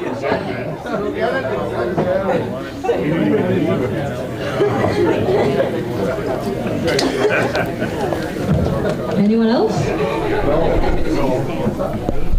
Oh, good, we have someone else coming. It's a great story.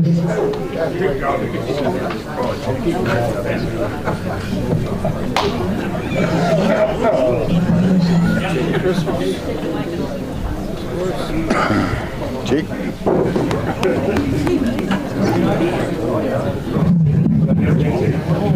I'm not a very good speaker, but the first time I met Ron, Who are you? I'm Jake. Jake Christmas. He used to bring Veronica to my mom's salon to get her hair done. And I didn't grow up fixing machines and stuff. I grew up in a hair salon, actually. Where I know most of you guys. And I think Veronica goes under the blow dryer or something. And he pulls me aside and asks me if my mom has seen anybody.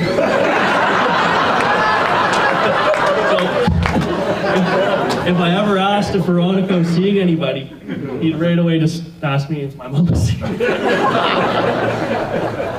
And I think I turned it off. He said his first paycheck he got from my grandpa when they were doing shake blocks, he went and bought a pack of fake smokes, rolled them up in his shirt, and a bunch of stick-on tattoos.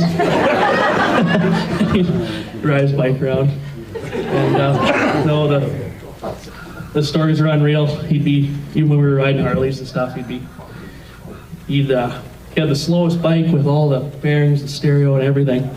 And he could keep up with any of us. And he'd be dancing while he was riding with the music just cranked. That thing was to the max all the whole time. So. Anyways, thanks for coming, everybody.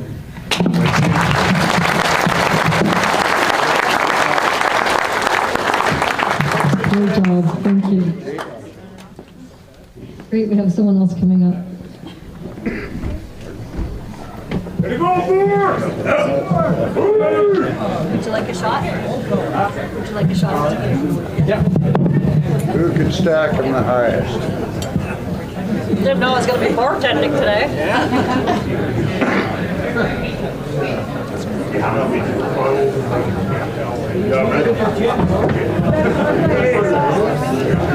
Hey all, I'm Brent. I worked with Ron for many years on the program. I had some great times out there. I got this one particular story though. We used to take us about 3 days to offload the Pearl in Vancouver. Blair got this great idea that we were too much of a shit show. We'd drink all night and come back to work in the morning and be no good. So he says, we're going to start offloading the boat at night. So that didn't really work because we found bars open at 11. So we'd start, Ron got this bright idea, he says, before phones, right? So we couldn't get taxis. He says, there's a rent-a-wreck just down the road here. Let's get a car. So we got this Cadillac, and it was a convertible Cadillac, and it was a real piece of shit, but that's okay. So we go drinking, and I'm driving because I'm the responsible one. I'm like 25, right? So I'm the old guy in the crew. It's about 4 o'clock in the afternoon. We're on Georgia Street, and there's some girls, and they're waiting at the bus stop there.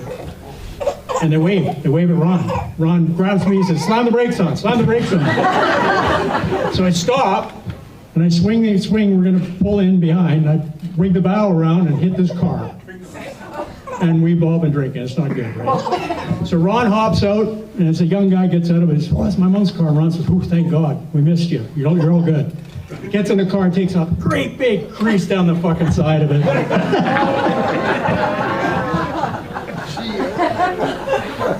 I got another good story with Ron. Me and Ron, we ended up going to the Pacific Marine Institute together at the same time. And he was living at his girlfriend's parents' house in down on Pratt Road at the time. I drive on this side, park the car, and then we get in his Camaro in Horseshoe Bay, and I drive to school. And we'd share the gas and stuff. And after about a week or so, like, we're spending a lot of money on gas in Ron's car. So what the hell's going on with your car? Why is it using so much gas? He says, well, it leaks gas. I said, well, Ron, that's no good. We got to get that thing fixed. He said, yeah, I'll deal with it. So it's like a Friday afternoon. He gets out of class a little bit early. And I wander out there. I see these two legs poking out from underneath the car. I said, Ron, how are you making out? You find anything? He said, oh, fuck, work. He says, help me. Pull me out. I can't get out. So I pull him out. He's got a smoke in his mouth. And I said, what are you doing? He says, oh, I couldn't see anything. I said, Ron. He says, holy fuck, shit, man. He says, thank God I figured that out. That's all I got tonight.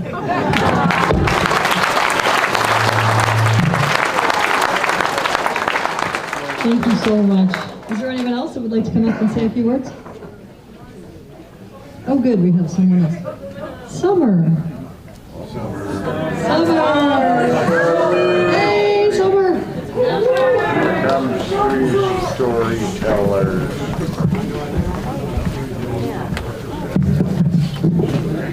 Hi, I am Summer. I am one of the village idiots that lives on the plantation.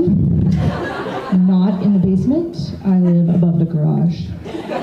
I too have had the pleasure of seeing Ron in his underwear with full eye contact.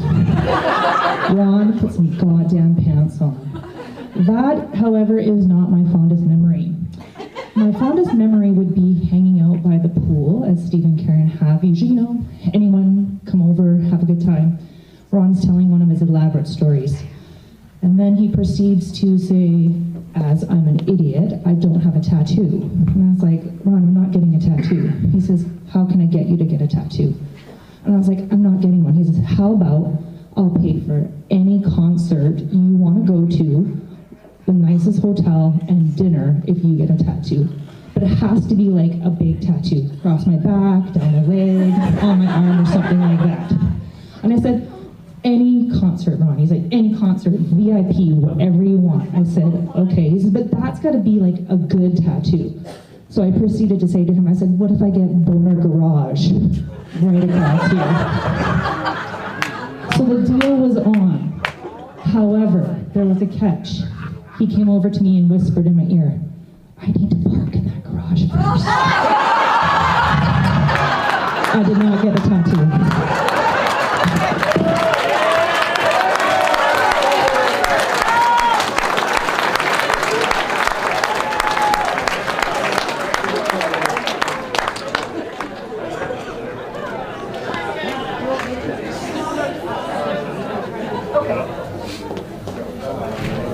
Is there anyone else that wants to come up and say a few words? Marissa and Vanessa are preparing themselves. There's a video attached to our story. Oh, they have a video that is attached to the story. It is a multimedia event that they're putting together. So, here we are.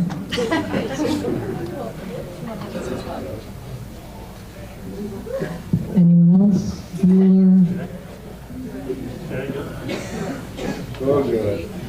Squid, get your ass. Squid, I've heard a lot about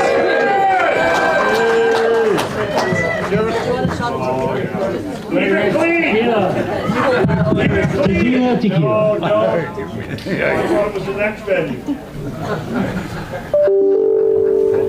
Gotta be real. I'm Squid, also known as Kevin. Cheers, everyone. Not Ron. He was a really good friend of mine. Hey, I know a lot of people. I haven't lived here for a lot of years, but I'd like to mention one story. Me and Pat and Ron used to live together, and we left a fishing bowl one time. We had a 30-pound roasted pork roast. So we left Ron to cook it there in the morning, because Ron likes to eat, and he's a good cook. So we went out, me and Pat, we came back around noon. The pork roast is half cooked, but Ron's eaten half of it. He's eating half and his face is all greasy, he's all fat. He just looks horrible. So me and Pat, we had to go out and do something else. What did we have to do, Pat? So we came back and the whole pork roast was gone. Yeah, so anyhow, that is my story with Ron. Ron loved food. And he was actually a really good survivalist. We went to Costa Rica, we went river rafting. We went down the river, we lost everybody off the boat. Even the skipper, I was the only one stuck in the boat. And there was one big woman there. And she was trying to hang on to Ron for dear life. And Ron's pushing her away with a paddle. Yeah, that was Ron. And you know what? And yeah, he needs to look out for himself, man. We got him. We got the skipper on board. I did. And then we started collecting all our fucking people that were fucking drowning everywhere. We finally got everybody on board, but that was Ron. I love that man, and he was a very good friend of mine. And one more thing, I'm so glad that he got everybody together for a fishing reunion 2 years ago. Yeah. Because of Cliff Acton. He was my cook, my friend. Yeah. And is he still alive? Yep. No? We tried to get Blair there too. Yeah. But anyhow, Ron was fucking fantastic. And cheers to him.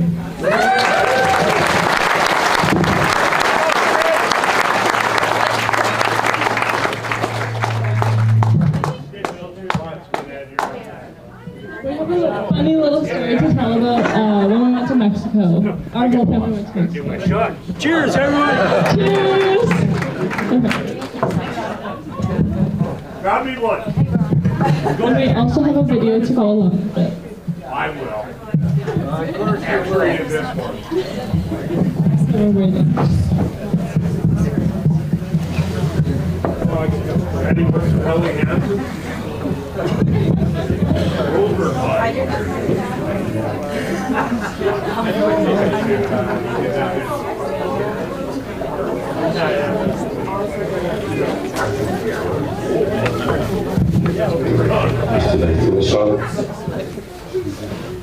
So when we went to Mexico last year for New Year's Eve, me, Veronica, and Ron, we went to our favorite bar, the Roxy in Puerto Vallarta, and we got a little bit too drunk, me and Veronica, so we went home a bit before Ron, and Ron decided to stay at the Roxy. He called me at about 5 in the morning and said, "Hey, Briss, can you come let me in?" And I was like, "Okay, Ron, I'll come down." And he goes, "Oh, like, I came back and I didn't know how to get back into the apartment, so I just slept in the chairs outside the pool." Like, okay, Ron, sounds like Ron. The next day we were waiting for a cab, and the guy wouldn't take all 6 of us. And we were like, "Okay, well, can you call us another cab?" And the guy was like, "No," like, he was being kind of a dick, this guy, the cab driver. He wouldn't pick us up and take us where we wanted to go. And Ron's like, "Okay, I'll go talk to him." And he goes out to the cab driver, and the cab driver goes, "Oh, Ron, good to see you." And Ron had no idea. And we get to like the restaurant, and he's telling us about what he did that night. And he said, "Oh yeah, I was waiting on the corner." Okay.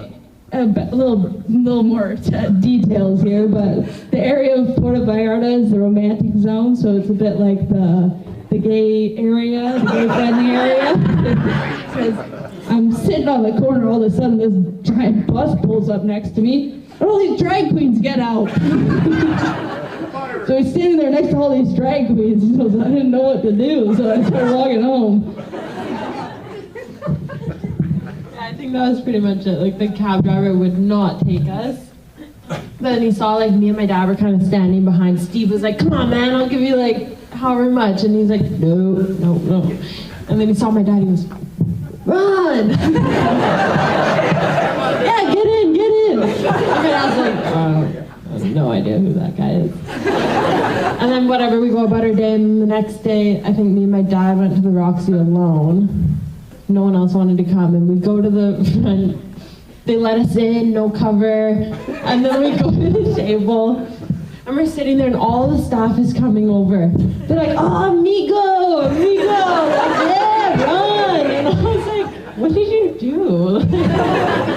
He's like, I don't know. And then this is the video, I think the following morning after New Year's, I took this. He was talking for about 5 minutes before this, and then I started filming. Just a nice little shot of the Herradura with Ultra. So my dad is fucking delicious. And then either Ponchos or Marisco Cisneros. What do you guys think?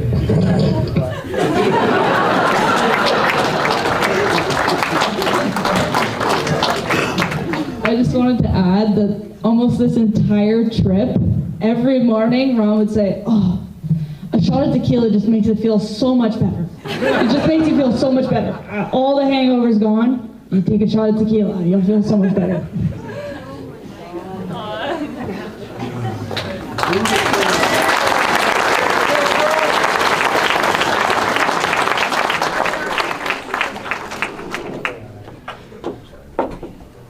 Can someone turn the lights on again, please? Is there anyone else that would like to say a few words? Okay, well, that's going to... Oh, is someone coming? Jen? Brandon! Does Brandon want to say anything? I don't want to pressure anyone. So, this concludes this portion of the celebration of life today, and I think it's a great idea now to everybody grab a drink, mix and mingle, share your memories of Ron with everyone here today, and thank you again for coming. And we have the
How you been doing?